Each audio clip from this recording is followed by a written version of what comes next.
Ito yung supplemental feeding program ng LGU Anao Tarlac iba'y inilunsad. Narito ang balita ni Jude Briones.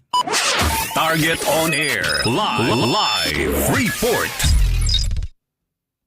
Carex, inilunsad ng lokal na pamahalaan ng Anao sa lalawigan ng Tarlac na pinamumunuan ni re-elected Mayor Jappy De Dios kasama ang buong sangguniang bayan na pinamumunuan ng new elected Vice Mayor Concepcion Almazan, katuwang ang Rural Health Unit na pinamumunuan ng kanilang Municipal Health Officer na si Dr. Princess Antonio, komite sa pangkalusugan na si Konsehal Perlita Kahulaw, at Municipal Nutrition Action Officer na si Miss Maricresa Galyan kahapon Hulyo 1, 2025.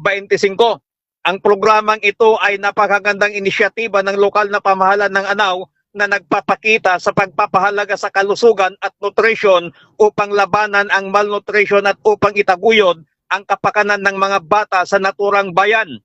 Nagsisilbi din itong isang estratehiya upang mapabuti ang katayuan sa nutrition ng mga batang kulang sa nutrition, lalo na ang mga pamilyang kapos sa pangangailangan sa pamamagitan ng pagbibigay sa kanila ng regular, balanse at masustansyang pagkain.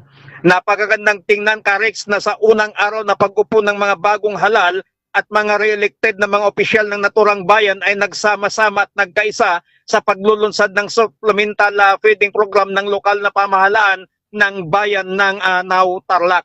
Mula dito sa bayan ng Anao Tarlac, Jude Briones nagulat para sa Target on Air sa DZME 1530 ang Radyo TV.